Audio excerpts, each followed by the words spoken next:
Hello friends, welcome to optimistic studies. Chhattisgarh food inspector 2022 भर्ती परीक्षा की फ्री क्रैश कोर्स में आप सभी का स्वागत है। आज का हमारा टॉपिक है इंडिया जीएस। जैसा कि हम सभी जानते हैं कि हम पार्ट 1 आपके छत्तीसगढ़ फूड इंस्पेक्टर का कवर कर रहे हैं एमसीक्यू के थ्रू। तो उस क्रम में आज हम देखने जा रहे हैं इंडिया जीएस, और इंडिया जीएस में हमारा टॉपिक रहेगा भारत का प्राचीन इतिहास। ठीक है, ये आपके अभी आगामी छत्तीसगढ़ फूड इंस्पेक्टर और सीजीपीएससी दोनों में एक बहुत ही इम्पॉर्टेंट टॉपिक हो जाता है। तो ध्यान से सभी क्वेश्चन बनाते चलो। साथ में जो भी आंसर आता है, जो भी आपके नंबर आते हैं, वो आप कमेंट सेक्शन में बता सकते हैं आपके कितने सही हुए, कितने गलत हुए। ये आपका बहुत ही बढ़िया रिवीजन हो जाएगा आपके अभी सीजीपीएससी के लिए। ठीक है, ये प्रैक्टिस सेट 9 है। इससे पहले हमने 8 प्रैक्टिस सेट देख लिया है। यदि आप लोगों ने नहीं देखा है तो आप लोग देख सकते हैं। लास्ट में, वीडियो के लास्ट में मैं प्लेलिस्ट अटैच कर दूंगी, उसमें जा कर के आप देख सकते हैं। साथ में यदि आप चैनल पे न्यू हैं तो चैनल को सब्सक्राइब कर लीजिए और बेल नोटिफिकेशन को ऑन रखिए, जिससे हम जो भी वीडियो डालें तो आप तक पहुंचती रहे। चलिए आज का सेशन स्टार्ट करते हैं। साथ में एक और बात मैं बताना चाहती हूँ आपको कि इसमें आंसर आपको फ्लैश हो रहेंगे। ठीक है, उसका रीज़न है कि जब आप इसका पीडीएफ जब हम प्रोवाइड करवाते हैं आपको, और जब आप उसको रिवीजन के लिए यूज़ करेंगे तो आपको परेशान ना होना पड़े कि इसका आंसर क्या था, क्योंकि रिवीजन के समय आपको जल्दी जल्दी पढ़ना है हर चीज़। ठीक है, इसका आंसर क्या है, क्या पढ़ा था। ठीक है, इस वजह से इसमें आंसर शो होगा आपको, लेकिन नीचे में ही आंसर शो होता है, जैसे कि आपको पता है। तो आप लोग वहाँ पे अपना थंब रख लीजिए और साथ में बनाते चलिए। ठीक है, फिर जो भी आंसर आता है आप वहाँ पे अपना थंब हटा करके देखिए। ठीक है, रिकॉर्डेड वीडियो है, जब भी आप चाहें तब देख सकते हैं। ठीक है, चलिए आज का सेशन स्टार्ट करते हैं। फर्स्ट क्वेश्चन है आपका, इलाहाबाद स्तंभ शिलालेख निम्नलिखित में से एक से संबंध है, किससे संबंधित है? महापद्मनंद, चंद्रगुप्त मौर्य, अशोक या समुद्रगुप्त? तो किससे संबंधित है वो? इलाहाबाद स्तंभ हमने पढ़ा है समुद्रगुप्त से। ठीक है, इलाहाबाद पिलर। नेक्स्ट है आपका एजर्शन और रीजन वाला क्वेश्चन है। ठीक है, तो कथन क्या है आपका? अशोक के राजा देशों के अनुसार धार्मिक निष्ठा की अपेक्षा जनता के मध्य सामाजिक समरसता अधिक महत्वपूर्ण थी। उसका रीजन दिया गया है, उसने धर्म संवर्धन के स्थान पर समदृष्टि के विचारों का प्रसार किया। तो यहाँ आंसर क्या होगा? जैसा कि हम सभी जानते हैं, ठीक है, अशोका का जो धम्म था वो कोड ऑफ कंडक्ट था। ठीक है, जो कि किसको हमेशा महत्व देता था?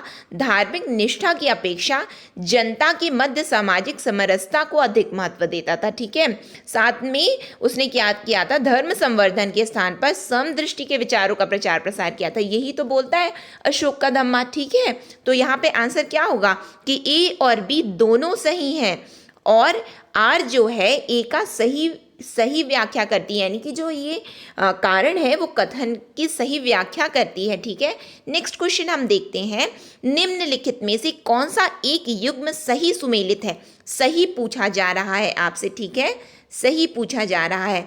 तो आपके ऑप्शंस हैं, विक्रमशिला मठ उत्तर प्रदेश, हेमकुंड गुरुद्वारा हिमाचल प्रदेश, उदयगिरी की गुफाएं उड़ीसा, अमरावती बुद्ध स्तूप महाराष्ट्र। तो आप लोग सभी जानते ही होंगे कि उदयगिरी की गुफाएं जो हैं उड़ीसा में हैं। ठीक है, तो यही सही सुमेलित है। बाकी ऑप्शंस भी देख लेते हैं हम लोग। विक्रमशिला मठ कहाँ पे है? बिहार में है।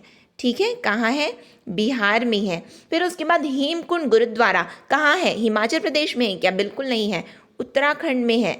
ठीक है, नेक्स्ट है आपका अमरावती में बुद्ध स्तूप, तो बिल्कुल है, बट ये महाराष्ट्र में नहीं है। तो कहाँ का अमरावती है? ये आंध्र प्रदेश का अमरावती है। ठीक है, नेक्स्ट क्वेश्चन हम देखते हैं, प्राचीन भारत की विश्वोत्पत्ति कॉस्मोजेनिक ओरिजिन विषयक धारणाओं के अनुसार 4 युगों की चक्र का क्रम इस प्रकार है। तो क्या है? आप लोग सभी जानते होंगे, डायरेक्ट आंसर पे जाते हैं हम। सतयुग, त्रेता, द्वापर, कलयुग। सतयुग को हमेशा हम कृत से डिनोट करते हैं, तो क्या है सही? कृत, त्रेता, द्वापर और कली। ठीक है, सी है यहाँ पे करेक्ट आंसर। ठीक, नेक्स्ट क्वेश्चन हम देखते हैं, ईसा की 3री शताब्दी में जबकि हूण आक्रमण से रोमन साम्राज्य समाप्त हो गया, भारतीय व्यापारी अधिकाधिक निर्भर हो गए। किस पर निर्भर हो गए? आप लोग पढ़े होंगे कि हम हमेशा साउथ ईस्ट एशिया के साथ व्यापार करने पे अधिक जोर दिए हैं, ठीक है। तो हम किस पे निर्भर हुए होंगे? तो दक्षिण पूर्व एशियाई व्यापार पर, ठीक है। वहाँ पे भी मसालों का व्यापार होता था, इंडोनेशिया, ठीक है। साथ में हमारे यहाँ भी जब पुर्तगाली आए थे वो इंडिया का मसालों का व्यापार कर रहे थे, है ना। तो हम किस पे डिपेंड हुए थे? दक्षिण पूर्व एशियाई व्यापार पर, ठीक है। नेक्स्ट क्वेश्चन है हमारा, सही सुमेलित करना है। निम्नलिखित युग्मों में से कौन से सही सुमेलित हैं, आपसे पूछा जा रहा है। तो लोथल में प्राचीन गोधी क्षेत्र, सारनाथ में बुद्ध का प्रथम धर्मोपदेश, राजगीर में अशोक का सिंह स्तंभ, नालंदा में बौद्ध अधिगम का महान पीठ। तो आप लोग ये देखिए, डेफिनेटली यहाँ पे आप लोग बिल्कुल नहीं जानते हो कि लोथल में प्राचीन गोधी क्षेत्र है या नहीं, ठीक है। लेकिन आपको ये पता है कि सारनाथ में बुद्ध का प्रथम उपदेश हुआ था, ठीक है। फिर आप लोग राजगीर में अशोक का सिंह स्तंभ है या नहीं, ये आप लोग बिल्कुल जानते हो कि राजगीर में तो नहीं है, ठीक है। तो आप लोग केवल 2 को अभी तक पढ़ो, लास्ट में तो अभी आप पहुंचे ही नहीं हो कि वहाँ पे क्या दिया है। आपको ये पता है कि सेकंड वाला तो बिल्कुल करेक्ट है और थर्ड वाला तो बिल्कुल गलत है। तो अब आप आ जाओ ऑप्शन में, ये तो बिल्कुल नहीं होगा, ठीक है। जब 3 गलत है तो ये तो बिल्कुल गलत होगा। फिर यहाँ पे तो सेकंड दिया ही नहीं है, तो ये तो बिल्कुल ही गलत है। तो डायरेक्टली आप आंसर में पहुँच गए ना। सी 1 to 4 को तो आप पढ़े ही नहीं हो, लेकिन आप फिर भी जान गए कि आप आंसर तक पहुँच गए। इस तरह से आप सॉल्व किया करो MCQ, ठीक है। नेक्स्ट क्वेश्चन हम देखते हैं। नर्मदा नदी पर सम्राट हर्ष के दक्षिणावर्ती आगमन को रोका। किसने रोका? पुलकेशिन प्रथम ने, पुलकेशिन द्वितीय ने, विक्रमादित्य प्रथम ने या विक्रमादित्य द्वितीय ने? ये बताओ। आप लोग छत्तीसगढ़ का इतिहास पढ़े हो, ठीक है। उसमें आप लोग पढ़े होंगे सोमवंश, ठीक है, कौशल के सोमवंश यानी कि पांडुवंश। उसमें आप लोग पढ़े होंगे महाशिवगुप्त बालार्जुन।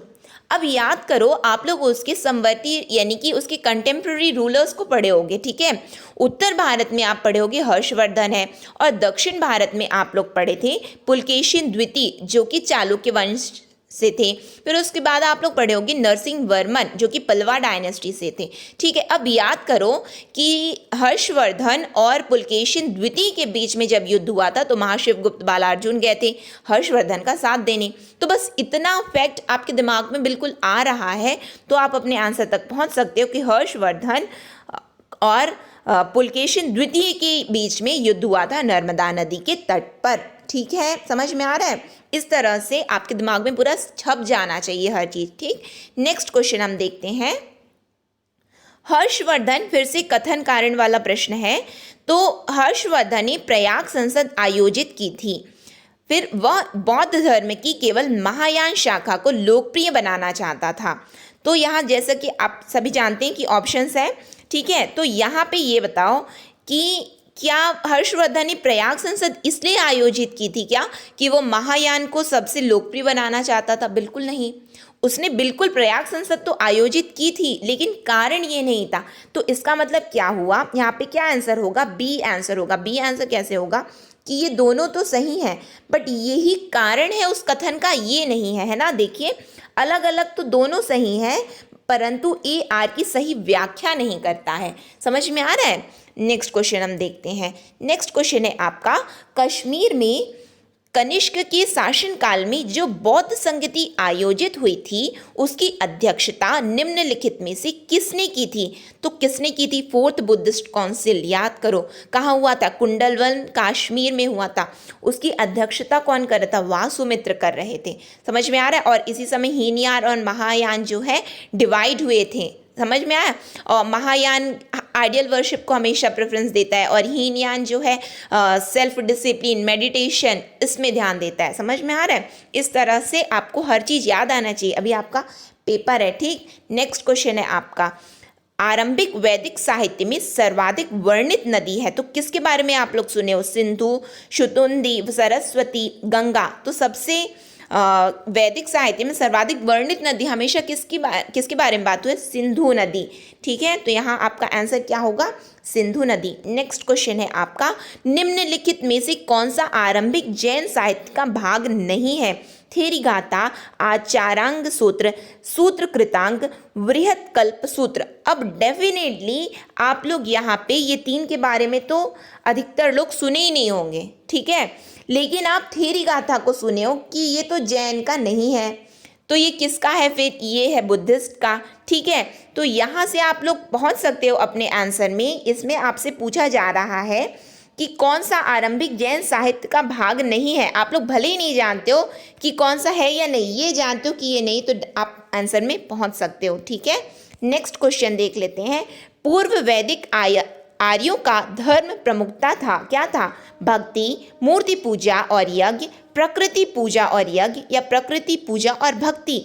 तो आप लोग क्या पढ़े हो वैदिक आर्यों, पूर्व वैदिक आर्यों, अर्ली वैदिक पीरियड्स के बारे में आप लोग क्या पढ़े हो? आप लोग ये पढ़े हो कि वो प्रकृति पूजा करते थे और यज्ञ करते थे। तो यहाँ सही आंसर क्या होगा आपका?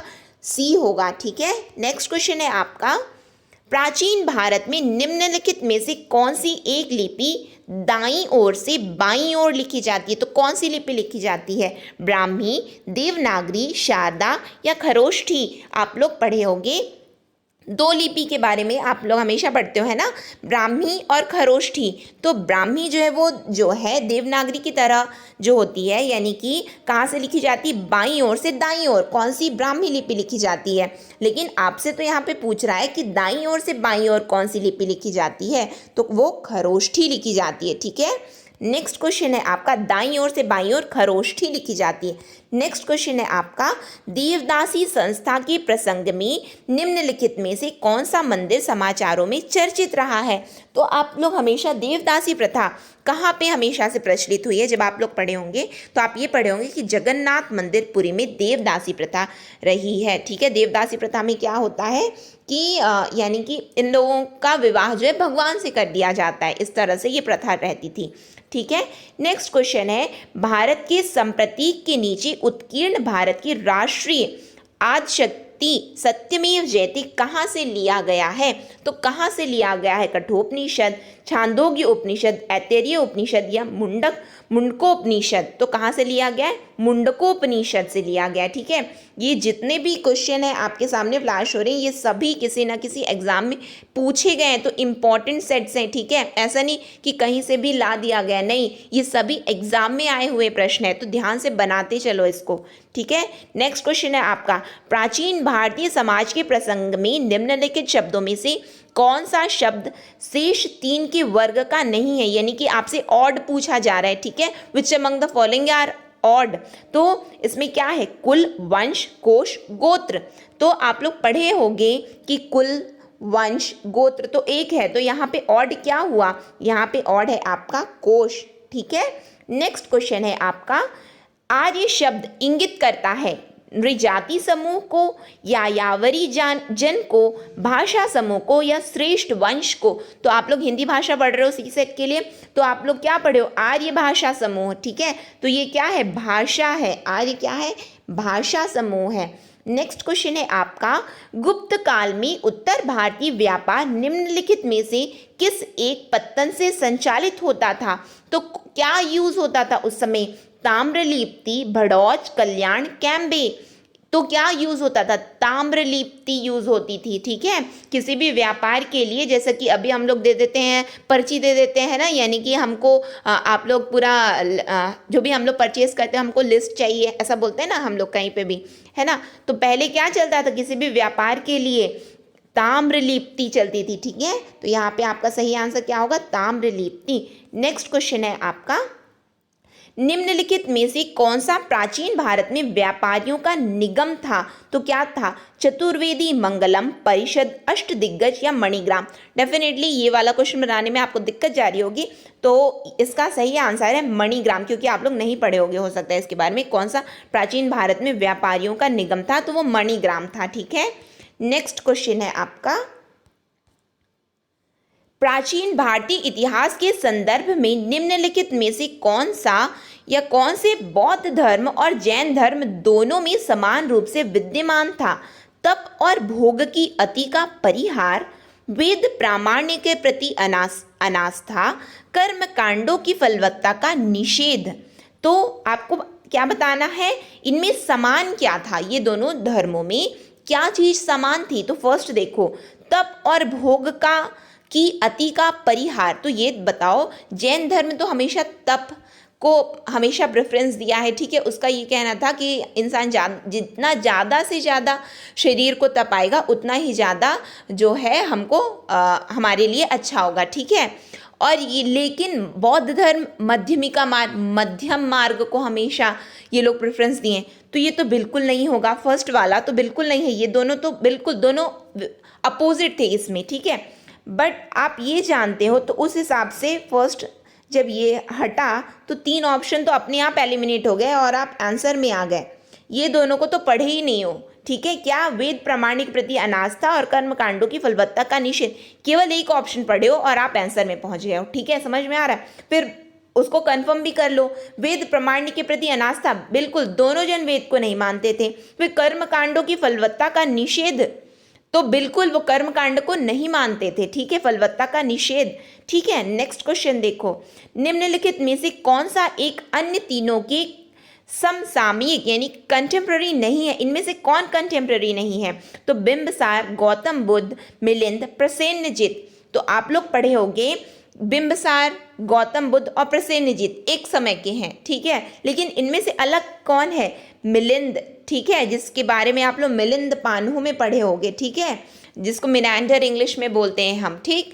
नेक्स्ट क्वेश्चन है आपका, निम्नलिखित में से किस मूर्ति कला में सदैव हरित स्तरित चट्टान का प्रयोग माध्यम के रूप में होता था। मौर्य मूर्ति काल, मथुरा मूर्ति कला, मौर्य मूर्ति कला, मथुरा मूर्ति कला, भरदूत मूर्ति कला या गांधार मूर्ति कला। तो आपसे पूछा क्या जा रहा है, हरित स्तरित चट्टान।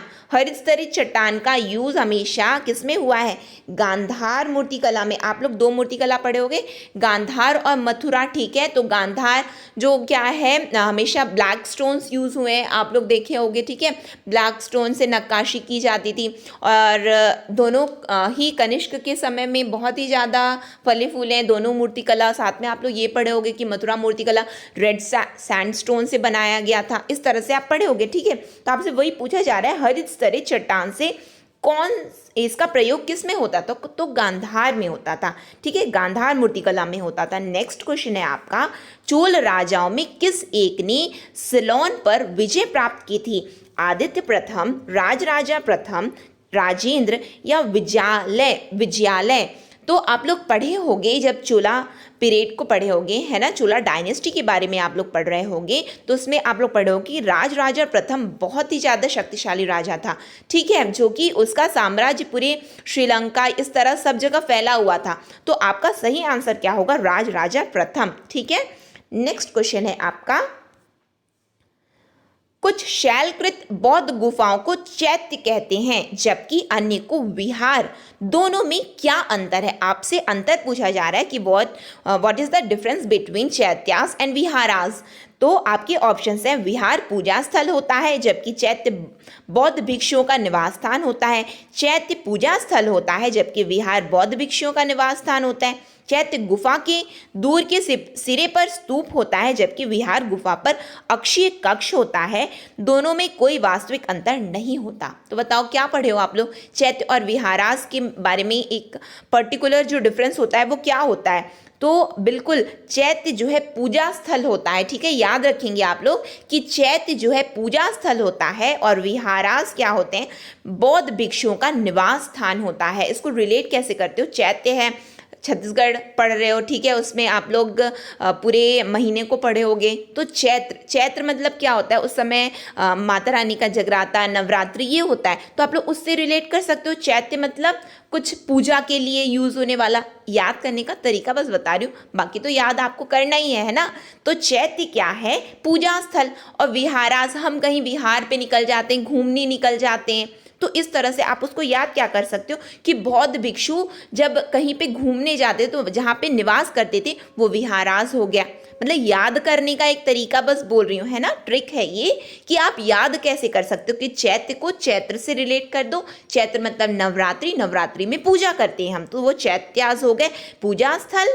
फिर विहारास, हम विहार करने निकल जाते हैं, घूमने निकल जाते हैं, तो वो बौद्ध भिक्षुओं के निवास का स्थान हो गया।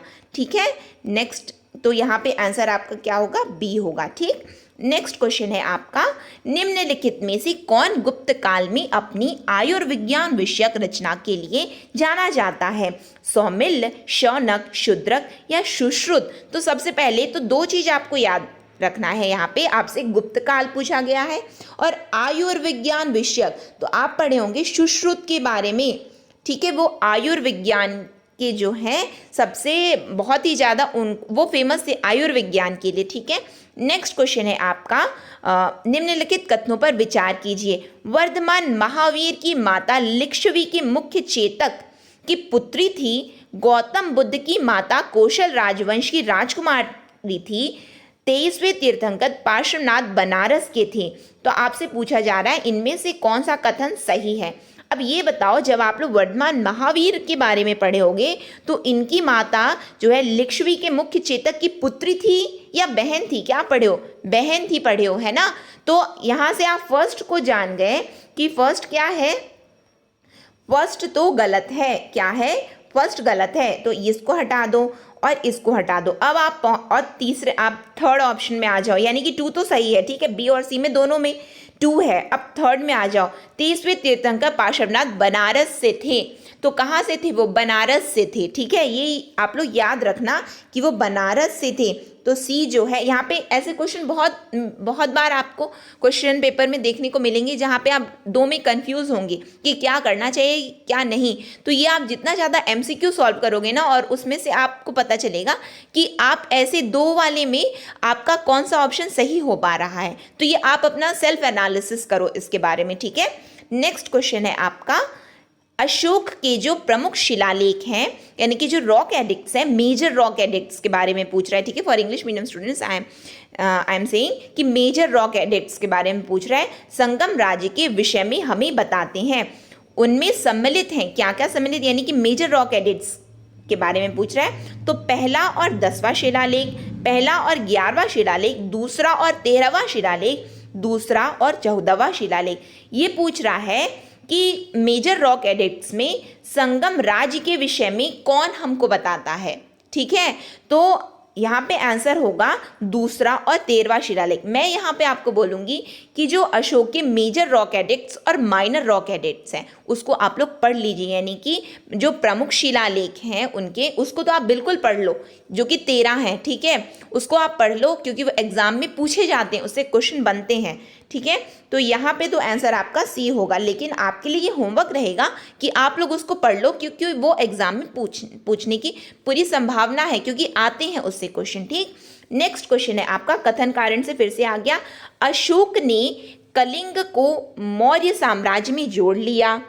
उसका कारण दिया गया है, कलिंग दक्षिण भारत से आने वाले स्थलीय एवं समुद्री मार्गों को नियंत्रित करता था। तो याद करो, आप लोग पढ़े क्या हो, कुछ भी ऐसा क्वेश्चन आता है तो याद करना चाहिए हाँ पढ़े क्या हो उसके बारे में। ठीक है, तो अशोक तो बिल्कुल जोड़े थे, कलिंग को अपने मौर्य साम्राज्य में जोड़ लिए थे। और कारण क्या था? क्योंकि वो जो है स्थलीय और समुद्री मार्गों को नियंत्रित करता था। ठीक है, उड़ीसा वहाँ से क्या था, समुद्र और स्थल दोनों को वो नियंत्रित करता था, इसलिए वो उसको जो है उसको जोड़ लिए थे। ठीक है, तो यहाँ पे आपका सही आंसर होगा ए। ठीक है, यानी कि ये दोनों सही है, साथ में जो कारण है वो कथन का सही व्याख्या करती है। ठीक, नेक्स्ट क्वेश्चन है आपका, निम्नलिखित में से कौन सा या कौन से लक्षण सिंधु सभ्यता के लोगों का सही चित्रण करते हैं? तो क्या करते हैं? उनके विशाल महल और मंदिर होते थे। क्या होते थे? क्या पढ़े हो कभी कि सिंधु सभ्यता में मंदिर होते थे? बिल्कुल नहीं होते थे। तो यहीं से आप लोग जो है इसको एलिमिनेट कर दो। ठीक है, फर्स्ट को, जब फर्स्ट को आप एलिमिनेट कर दिए हो तो 2 ऑप्शन आपके एलिमिनेट हो चुके हैं। ठीक है, फिर उसके बाद आ जाओ, वे देवियों और देवताओं दोनों की पूजा करते थे। तो पढ़े हो, वे युद्ध में घोड़ों द्वारा खींचे गए रथों का प्रयोग करते थे। तो ये बताओ कि घोड़ों का जो है प्रयोग करते थे कि नहीं। बोलो, घोड़ों के बारे में प्रयोग नहीं आया है कहीं पे, लेकिन हाँ जब जो भी क्या बोलते हैं एक्सकवेशंस हुए हैं, ठीक है, जब खोज हुई है तो ये आया है घोड़ों के साक्ष्य जरूर मिले हैं, बट उनके वो घोड़ों का इस्तेमाल करते थे या नहीं इसके बारे में आप बिल्कुल नहीं पढ़े हो, ठीक है। तो चलो थर्ड को तो एक बार के लिए आप छोड़ दो, ठीक है। वे देवियों और देवताओं दोनों की पूजा करते थे, बिल्कुल करते थे, ठीक है। याद करो, आप लोग पढ़े हो इनके बारे में, वो देवी और देवता दोनों की पूजा करते थे, जिसमें आप लोग पढ़े होंगे कि क्या बोलते हैं वो लोग मदर गॉडेस को मानते थे, ठीक है। और साथ में वो पशुपति नाथ, जिसको क्या बोलते हैं बैल के साथ में वो लोग संबोधित करते थे, ठीक है। तो यहाँ से आप लोग रिलेट कर सकते हो कि सेकेंड ऑप्शन आपका सही है। तो आंसर में तो आप पहुँच गए, केवल 2 सही है, ठीक है। समझ में आ रहा है। नेक्स्ट क्वेश्चन है आपका, निम्नलिखित राज्यों में से इनका संबंध बुद्ध के जीवन से था। यानी कि आपसे प्लेसेस के बारे में पूछा जा रहा है और पूछ रहे हैं कि कौन सा बुद्ध के जीवन से रिलेट करता है। तो अवंती, गांधार, कौशल, मगध।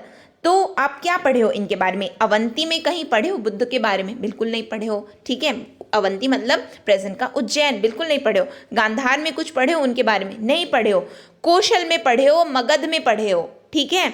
तो यहाँ सही आंसर आपका क्या होगा, कौशल, मगध, यानी कि डी 3, 4, ठीक है। नेक्स्ट क्वेश्चन है आपका, प्राचीन भारत के बौद्ध मठों में पवरन नामक समारोह आयोजित किया जाता था। ये आप लोग नहीं पढ़े होंगे, ये आपकी जानकारी के लिए क्वेश्चन डाला गया है, ठीक है, जिससे आप लोग पढ़ लो, ठीक, क्योंकि आ सकता है पीएससी तो इस तरह से क्वेश्चन पूछ भी सकता है, ठीक है, क्योंकि वो थोड़ा सा इंक्लाइंड हो रहा है यूपीएससी की तरफ, ठीक।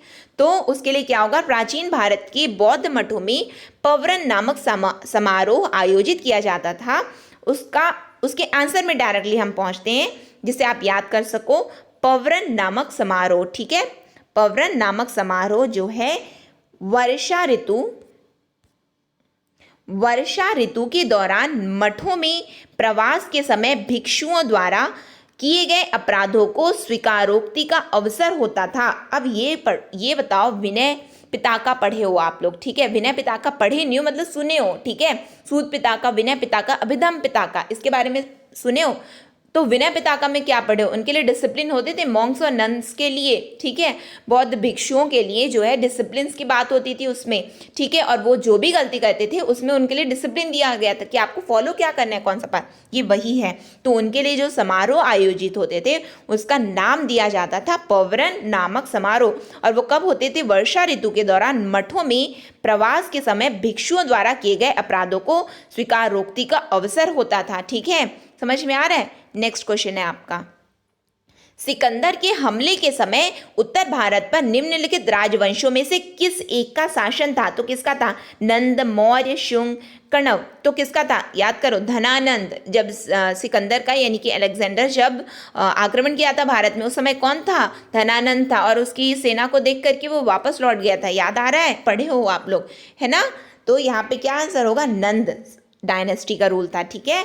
नेक्स्ट क्वेश्चन है आपका, शूद्रक द्वारा लिखी हुई प्राचीन भारतीय पुस्तक मृच्छकटिकम का विषय था। तो क्या विषय था इसका, डायरेक्टली हम आंसर में आते हैं। तो मृच्छकटिकम जो थी एक धनी व्यापारी और एक गणिका की पुत्री की प्रेम गाथा थी, ठीक है। मृच्छकटिकम जो है एक धनी व्यापारी और एक गणिका की पुत्री की प्रेम गाथा थी, ठीक है। नेक्स्ट क्वेश्चन है आपका, यहाँ से आपको ये भी याद रखना है कि शूद्रक जो है मृच्छकटिकम लिखे हैं, ठीक है। लिस्ट बना लो कि कौन क्या लिखा है, तो लास्ट टाइम में रिवीजन के लिए बहुत हेल्प करेगा आपको, ठीक है। शूद्रक जो है मृच्छकटिकम लिखे हैं। नेक्स्ट है, विशाख दत्त के प्राचीन भारतीय नाटक मुद्राक्षस की विषय वस्तु थी। तो क्या थी इनकी विषय वस्तु, विशाख, पहले तो ये याद करो कि विशाख दत्त, मुद्राक्षस, ठीक है। फिर उसके वो भारतीय क्या था, वो एक नाटक था, ठीक। फिर उसके बाद उसमें वो लिखे क्या थे, उनकी विषय वस्तु क्या थी, चंद्रगुप्त मौर्य के समय में राज दरबार की दुर्भी संधियों के बारे में, यानी कि जो भी एग्रीमेंट्स होते थे किसके बीच में, चंद्रगुप्त मौर्य के समय में उनके राज दरबार में जो भी एग्रीमेंट्स होते थे, ठीक है, ट्रीटीज होती थी, उसके बारे में ये मुद्राक्षस में लिखा करते थे विशाख दत्त, ठीक है। नेक्स्ट क्वेश्चन है, नचिकेता और यम के बीच सुप्रसिद्ध संवाद उल्लिखित है किसमें, छांदोग्य उपनिषद, मुंडकोपनिषद, कठोपनिषद या केनोपनिषद। तो किसमें ये वर्णित है? नचिकेता और यम के बारे में कठोपनिषद में, ठीक है, किसमें? कठोपनिषद में ये वर्णित है। नेक्स्ट क्वेश्चन है आपका, मिलिंद पन्हो राजा मिलिंद और किस बौद्ध भिक्षु के मध्य संवाद रूप में है? तो जैसा कि मैंने आपको बताया, मिलिंद पन्हो, मिनेंडर और नागसेन के बारे में ये संवाद हुआ था, ठीक है। तो यहाँ आपका सही आंसर क्या होगा? नागसेन, ठीक। Excuse me. नेक्स्ट है आपका, निम्नलिखित में से कौन सा कथन जैन सिद्धांत के अनुरूप है? कर्म को विनष्ट करने का सुनिश्चित मार्ग तपश्चर्या है। बिल्कुल है, ठीक है। फिर प्रत्येक वस्तु में चाहे वह सूक्ष्मतम कण हो, आत्मा होती है। तो वो बिल्कुल मानते थे कि सब में आत्मा होती है, ठीक है। इसीलिए वो क्या बोलते हैं, जैसे कि युद्ध को और कृषि कार्य को ये लोग जो है मानते थे कि ये हिंसात्मक कार्य है, ठीक है, क्योंकि वो अहिंसा परमो धर्म के सिद्धांत को फॉलो करते थे। और ठीक इसी वजह से तो कर्म आत्मा का विनाशक है और अवश्य इसका अंत करना चाहिए। तो बिल्कुल इनका ये कथन था, ठीक है। तो यहाँ पे आपका सही आंसर क्या होगा? 1, 2, 3, क्योंकि यहाँ पे तीनों ही ऑप्शंस करेक्ट हैं, ठीक। नेक्स्ट है आपका, प्राचीन भारत में गुप्त काल से संबंधित गुफा चित्रांकन के केवल 2 उदाहरण उपलब्ध हैं। यानी कि गुप्त काल से गुफा चित्रांकन, ठीक है, कि केवल 2 उदाहरण उपलब्ध हैं। इनमें से एक अजंता की गुफाओं में किया गया चित्रांकन है। गुप्त काल के चित्रांकन का दूसरा अवशिष्ट उदाहरण किस स्थान पर उपलब्ध है? इन शॉर्ट आपसे पूछा जा रहा है कि गुप्ता पीरियड में जो भी चित्रांकन किए जाते थे, तो वो एक तो पहला बता दिया गया कि एक अजंता में और दूसरा कहाँ पे है। तो बाघ गुफाओं में है, एलोरा में है, लोमस ऋषि गुफा में है या नासिक गुफा में है। तो बाघ केव्स में है। बाघ केव्स कहाँ है? मध्य प्रदेश में है, ठीक है। मध्य प्रदेश धार डिस्ट्रिक्ट में जो है, केवल 2 जगह ही ये है, ये देखिए, ठीक। बौद्ध गुफाओं में यानी कि बुद्धिस्ट केव्स में जो भी संग्रहालय हैं, तो ये कहाँ है? बौद्ध केव्स कहाँ है? ये एक पहला तो अजंता में है, दूसरा जो है बाघ गुफाओं में है। बाघ गुफा मतलब धार डिस्ट्रिक्ट, मध्य प्रदेश, ठीक। नेक्स्ट क्वेश्चन है आपका, भारत में निम्नलिखित के आने का सही कालानुक्रम क्या है? सोने के सिक्के, हाथ मुद्रा, चांदी के सिक्के, लोहे का हल, नगर संस्कृति। तो सबसे पहले आप लोग नगर संस्कृति पढ़े हो। अर्बन सिविलाइजेशन किस में पढ़े हो? सिंधु घाटी सभ्यता, इंडस वैली सिविलाइजेशन। फिर उसके बाद लेटर वैदिक पीरियड्स में क्या पढ़े हो आप लोग? लोहे का हल, ठीक है। फिर उसके बाद आप क्या पढ़े हो? मुद्राओं को क्या करते थे? चांदी के सिक्के बनाने के लिए उनको पीट पीट कर बनाते थे। फिर उसके बाद आप पढ़े हो सोने के सिक्के, यानी कि आपका सही क्रम यहाँ पे होगा 4, 3, 2, 1। क्या होगा? 4, 3, 2, 1, ठीक। 4, 3, 2, 1, पहले ये आया, फिर ये, फिर ये, फिर ये, ठीक है। नेक्स्ट है आपका, महायान बौद्ध धर्म में बोधिसत्व अवलोकितेश्वर को और किस नाम से जानते थे? तो और किस नाम से जानते थे अवलोकितेश्वर को? पद्मपाणि के नाम से जानते थे। किसके नाम से जानते थे? पद्मपाणि, ठीक है। नेक्स्ट है आपका, बस ये इतने सेट हैं और ये जो इम्पॉर्टेंट सेट्स हैं, ठीक है, कि एग्जाम में आए गए हैं। आप लोग यदि इतना भी बना रहे हो ना, यानी लास्ट टाइम में रिवीजन के दौरान यदि आप लोग इतने क्वेश्चंस बना पा रहे हो, इसका मतलब आपने बहुत ही अच्छी तरीके से एशियन हिस्ट्री को कवर किया है, ठीक है। नेक्स्ट सेशन में हम आपके लिए और भी वीडियोस लेकर के आएंगे जो कि आपके लिए CGPSC और CG फूड इंस्पेक्टर दोनों के लिए हेल्पफुल वीडियो होगा, ठीक है। तो इसको साथ में करते चलो। रही बात आंसर डिस्प्ले होने की, वो मैंने आपको जिससे PDF में कोई दिक्कत ना हो इसलिए मैंने आपको प्रोवाइड करवाया, लेकिन मैं आपको फिर से बोलूँगी आप अपना थंब नीचे रख लो और फिर उसके बाद आंसर देते हुए चलो, ठीक है। इसकी PDF आप हमारे टेलीग्राम चैनल जिसकी लिंक डिस्क्रिप्शन में, वहाँ से जाकर के डाउनलोड कर सकते हैं। आपको ये सेशन कैसा लगा? यदि अच्छा लगा हो तो प्लीज़ लाइक कीजिए, साथ में ज़्यादा से ज़्यादा लोगों तक शेयर कीजिए जिससे वो भी इसका लाभ लें। और साथ में आप हमारी चैनल को सब्सक्राइब कर लो, बेल नोटिफिकेशन को ऑन रखो जिससे हम जो भी वीडियो डालें तो आप तक पहुंचती रहे। नेक्स्ट सेशन तक के लिए optimistic learning. Thank you for the session.